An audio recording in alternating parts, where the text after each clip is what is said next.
Hello, my dear students. I'm Dr. Vaishaly Bharambe. I've been teaching anatomy for the last 25 years and I love it. Today, I'm going to talk with you about the knee joint. As you very well know, this is a very clinically relevant topic and we are going to go into depth. Be ready and get yourself comfortable. Before we start the class, one little request from me. Keep your femur, tibia and patella ready. So whenever I ask you to pick up the bone, see the bone, you should be ready to do so. Right. So now here you are seeing a whole lot of headings. Understand that for any study of the joint, these are the headings under which you will study the joint. Please take a screenshot of this. For every joint you study, you will study it under these headings only. You must cover all of this. Okay. Using this same format, I have divided the lectures of knee joint into knee joint 1, 2 and 3. In 1, I am going to cover introduction, classification, bones forming joint and ligaments of the joint part 1. In 2, I'll be talking about ligaments of joint part 2 and all the others. And then knee joint 3 is a little demonstration where I show you how the bones act during actions at the knee joint. It's a demonstration. So, okay students, let's begin by introducing the knee joint. You must be wondering why introduce it. Always bring yourself into the topic. This is one of the largest and most complex joints of the body, responsible for movements, moving, walking, running, all that happens through your knee joint. Okay? Right. I want to classify it. Today I'm going to teach you how to classify joints. Question: how to classify? Does it have a joint cavity? Then it's a synovial joint. How many bones form the joint? 3. Femur, tibia, fibula and patella. Therefore, is it a simple joint? No, it's a compound joint. Does it have menisci or articular cartilage dividing the joint cavity? Yes, then it's a complex joint. Does it have 2 condyles? Yes, so it's a bicondylar joint. Does the joint move around one transverse axis? Yes, so it's a hinge joint. Does it have a little rotatory action? Yes, so it's a modified hinge joint. This is how you work at classifying joints. You don't just say, ma'am, it's a modified hinge joint. Makes no sense, not when you're an anatomy student. You have to say it's a synovial, compound, complex joint, which is bicondylar and modified hinge. That's when you are actually describing the joint thoroughly. Fine. So what are the bones forming the joint? The lower end of femur, the patella and the upper end of tibia form the knee joint. Does the fibula participate in it? No. Okay. So now we go into description of these bones. Pick up the femur, students, and now let's begin to study it. First, I want you to look at the first image here. Okay, you can see that there is a little articular surface here. Okay, this is where it articulates with the patella like this. This articular surface is more laterally than medial. Now, attached to the edge of this from both the sides will be the capsule of the knee joint. Remember that there is a little deficiency here. Please keep on comparing this and the image shown. Okay. So there's a little deficiency here because there's a suprapatellar bursa here. So capsule remains deficient to allow for passage of that bursa. Right. Turn the femur over. Look at the inferior surface now. You can see that there are 2 condyles. Always orient yourself. Lateral condyle, medial condyle. Never just talk. Orient yourself first. So this inferior surface, this is how the patella is going to be. Okay. This inferior surface shows a patellar articular surface in the middle and a tibial articular surface below as well as posteriorly. All this is for the tibia. This is for the patella. Right. And then you can see that between the 2 condyles there is a little notch. This is called intercondylar notch. This is where in this image you can see there is an anterior cruciate ligament. So both the cruciate ligaments can be found in this intercondylar notch. Got it? Now let's turn the bone over. Now I'm seeing the same bone from posteriorly. What do I find? Again, orient yourself. Medial, lateral. At the medial point here, I see the adductor tubercle for the adductor magnus. Yes. Here I can see the medial epicondyle for the attachment of tibial collateral ligament. Okay. Here I can see absolutely opposite. I can see the fibular collateral ligament attached at lateral epicondyle. So the femur has got a medial epicondyle and a lateral epicondyle for the tibial collateral ligament and the fibular collateral ligament. Put it there. Tibial collateral, fibular collateral. Okay. Now these are my two articulating condyles of femur with the intercondylar notch in between. Here. In this notch, you find the insertion of your cruciate ligaments. On the lateral condyle, anterior cruciate ligament. On the medial condyle, posterior cruciate ligament. Again, how many ligaments have you learnt now? Tibial collateral, fibular collateral. Anterior cruciate, posterior cruciate. Okay. Continuing, you can see here the attachment of the capsule. Remember, the capsule is just attached along the articulating surfaces, along the edge of the articulating surfaces. Now turn your femur over to the lateral condyle. This is the lateral condyle. Very important. Listen to me carefully. I can see an epicondyle. You know what is attached to it? Fibular collateral ligament. But below that, I can see a clear groove. Yes, can you see the groove here? This groove is for your favorite muscle, the popliteus. You will immediately tell me, ma'am, it is not my favorite. That doesn't matter. It is very important. Okay. So, to the epicondyle, fibular collateral ligament. Below that, a groove for the popliteus muscle. Now, between the two. Go between the two. Look at the image first. Between the two, can you see the capsular attachment? Now, this means that while the epicondyle is outside the capsule, the popliteus muscle is inside the capsule. So, popliteus is an intracapsular muscle. This is very rare in our human body. So, you must note this. Okay. So, with this, let's quickly revise once. What did we learn? Keep the bone down. On the anterior surface, I saw the attachment of the capsule with a deficiency. On the inferior surface, I saw the cruciate ligament, anterior and posterior cruciate ligaments. On the posterior surface, medially, medial epicondyle, tibial collateral ligament. Lateral epicondyle, fibular collateral ligament. Around in the notch, anterior and posterior cruciate ligaments. Along the edge of the articular surface, there is attachment of capsule. On the lateral condyle, what is special about the attachment of capsule? It goes below epicondyle but above the groove for popliteus, making the dash muscle intracapsular. Which is the dash muscle? The popliteus muscle. Right.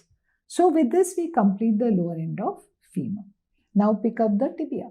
Again, look at it from the top. Don't bother to look at it from the front and behind. Not relevant to us at all. We don't care. Okay. What we do care is the upper surface of it. Okay. So these are the two condyles. Go and look at the bottom. Understand which is medial and which is lateral. Never look at the bone unless you know the sides of it.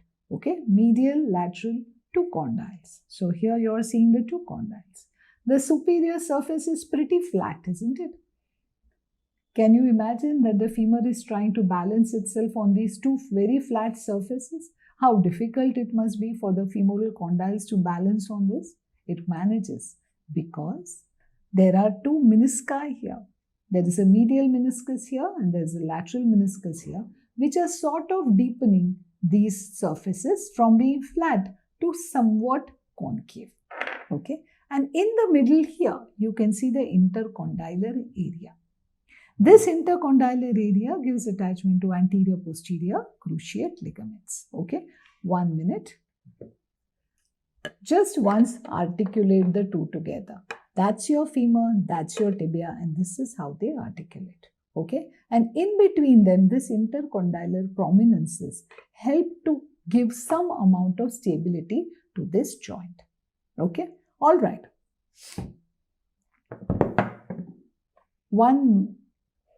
Look at the patella here. You can see that it shows two articular facets. Larger one for the lateral condyle of femur, smaller one for the medial condyle of femur.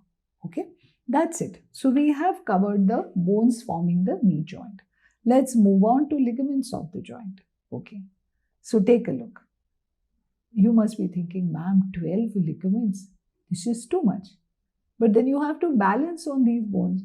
The human body has to balance on this tibia, which does not even give a concave surface for articulation.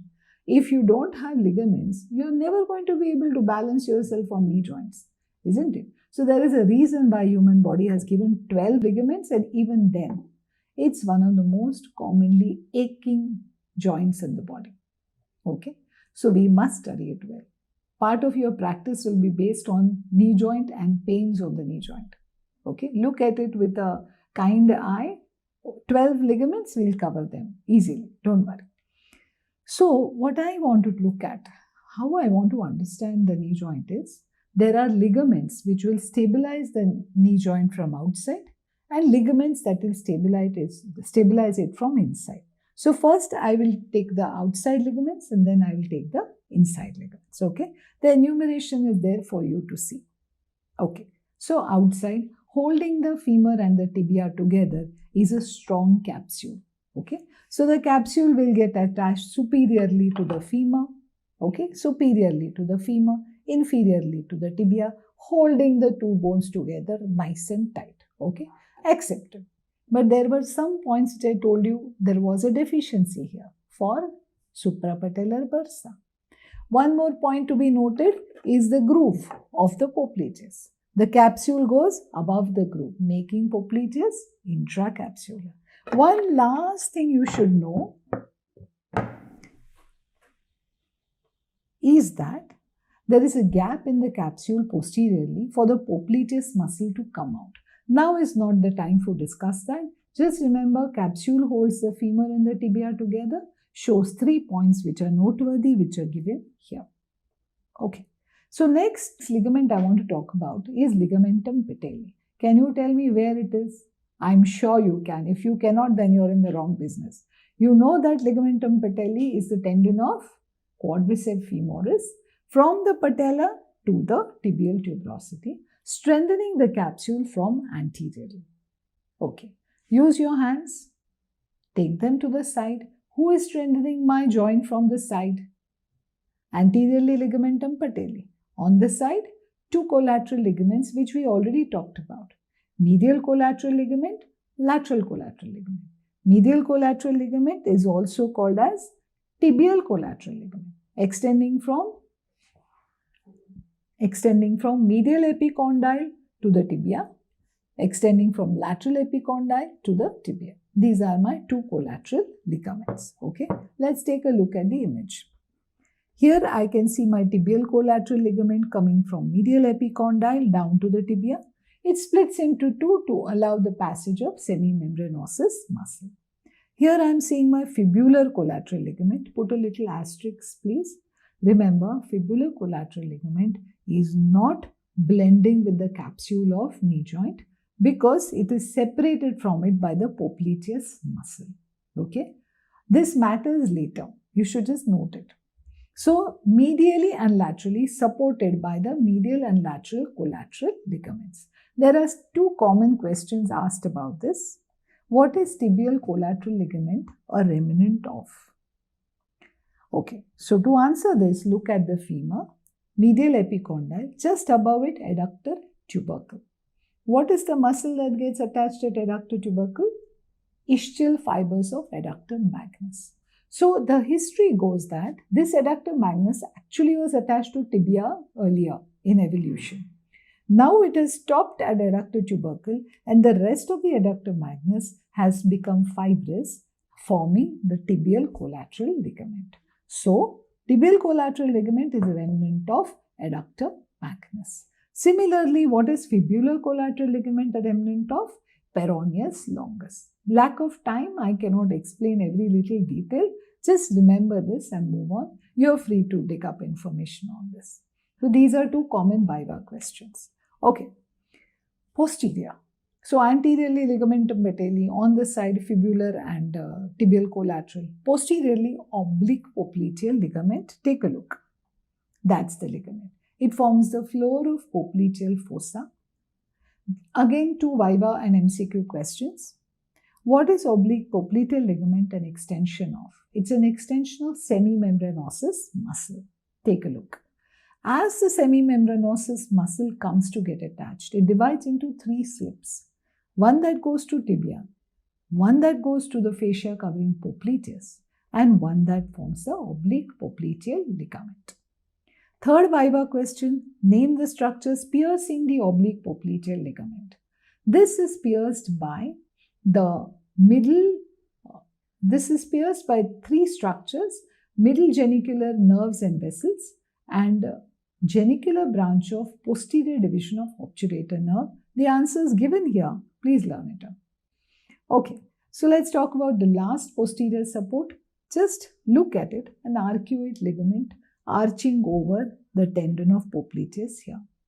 So, revise. Students, if you're enjoying this, do like and subscribe to the channel and visit my website for solving MCQs. It will give you an idea of how good you're doing in anatomy. Right. So, what have we covered up till now? We saw the outside supports from anterior to posterior and the capsule.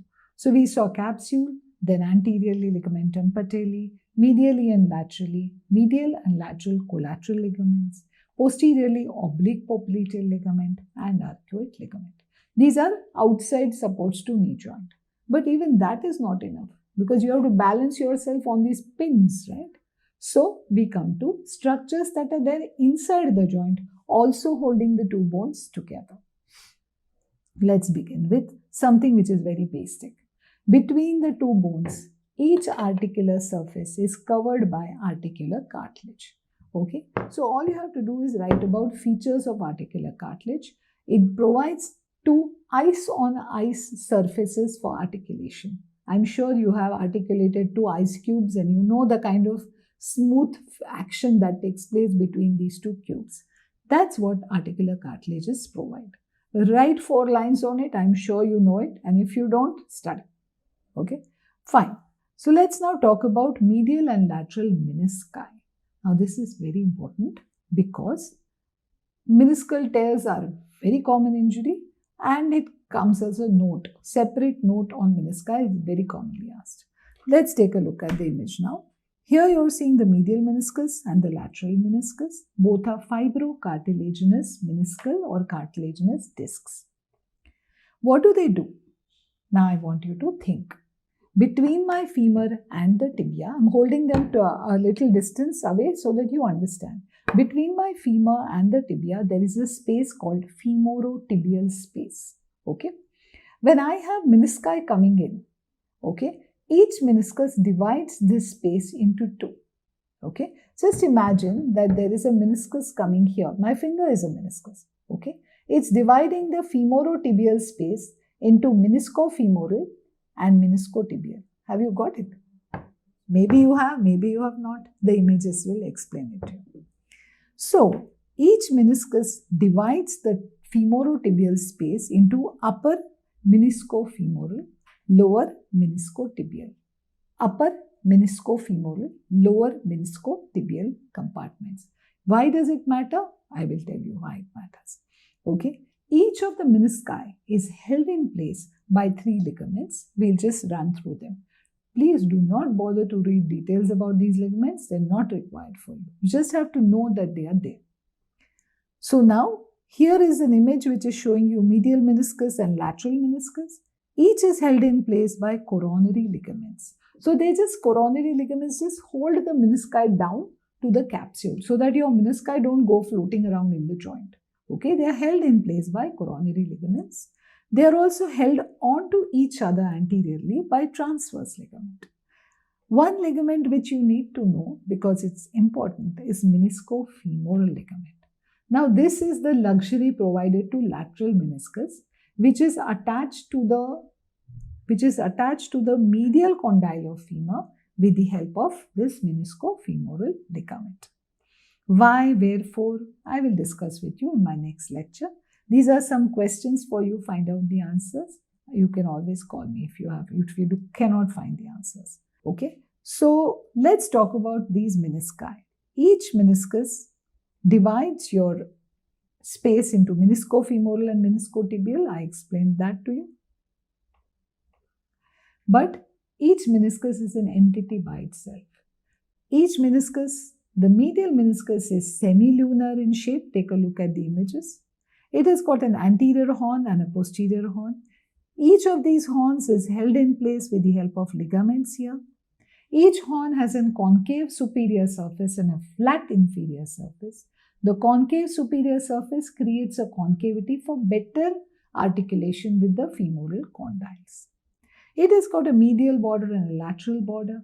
The medial border, now this is something you have to note. The medial meniscus on the medial side is tightly attached to the tibial collateral ligament, making it almost immobile. This is relevant. I'll tell you why. Let's now go to the lateral meniscus. It is almost a complete sphere. Can you do this, all of you? This is your medial meniscus. This is your lateral meniscus. Medial meniscus, semilunar. Lateral meniscus, almost a sphere. 4/5 of a sphere. So much more curved. Okay, put that. Again, it has an anterior and posterior horn which is attached down to the tibia. Upper surface concave, lower surface flat. Borders medial and lateral.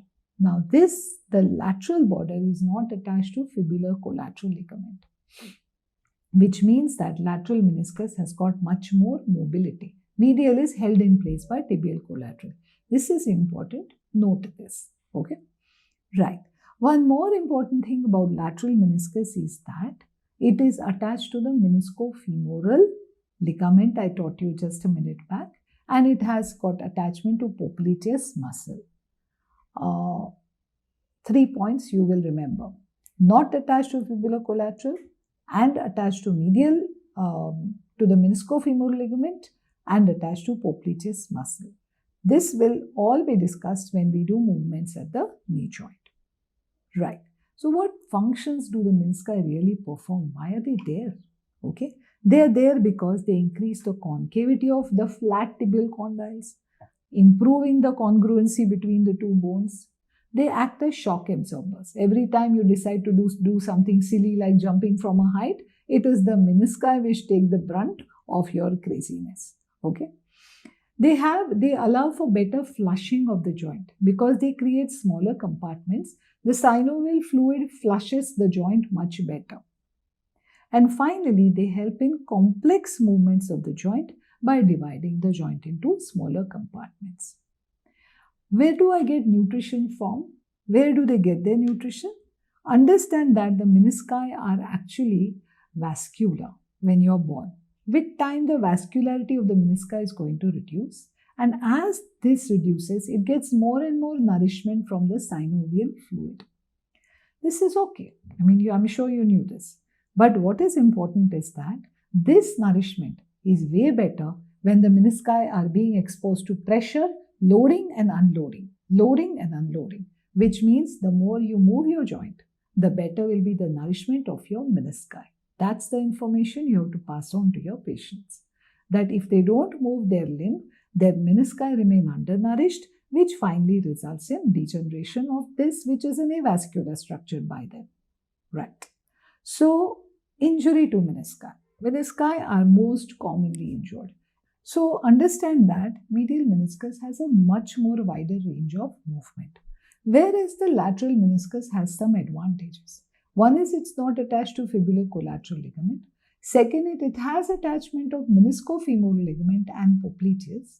So during movement between femur and tibia, if there is a chance of lateral meniscus getting caught between the two, quickly the popliteus comes and pulls away the lateral meniscus, protecting it. Whereas the medial meniscus has no such protective mechanism.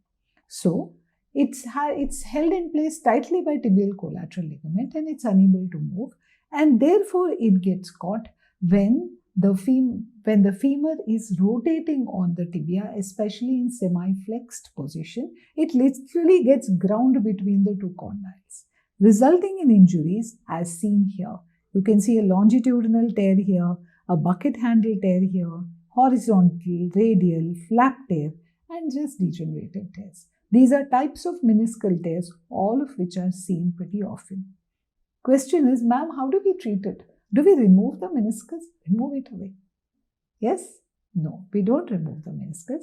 We only go in and remove bits of the damaged meniscus. Why don't we remove the meniscus?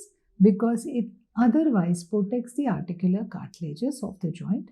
Removal of meniscus will cause severe degeneration and accelerated degeneration of articular cartilages covering femur as well as tibia. Okay, so what have we covered? We've covered 10 out of our 12 ligaments. The last two will be covered in my knee joint 2 lecture. Okay, and I am requesting all of you to again join me in knee joint 2, where I'll be talking about ligaments, the last two ones, bursae, movements, muscles producing movement, arterial and nerve supply, and applied anatomy. Students, this is the second lecture for which I request all of you to come and attend. The link is given in the description section. Okay. There is also a knee joint 3 which is being planned, where I will be just showing you movements between the bones. It will be a practical demonstration. So students, we end the knee joint 1 lecture. If you enjoyed this lecture, do like and subscribe to the channel. It will encourage me to create more of such informative lectures for all of you. Thank you so much. I enjoyed taking this lecture. Not only that, I was well aware of the gravity of the lecture I was taking. I know knee joint is clinically very relevant. I want all of you to come back and keep on viewing this lecture again and again to ensure that you've got all the points necessary for creating a firm foundation for your practice. Knee joint is a part of your practice, students. It gets asked very often, not only in exams, but also in your patient interaction. Thank you so much. I enjoyed taking this lecture. I hope you did too. Bye. See you across the screen some other video.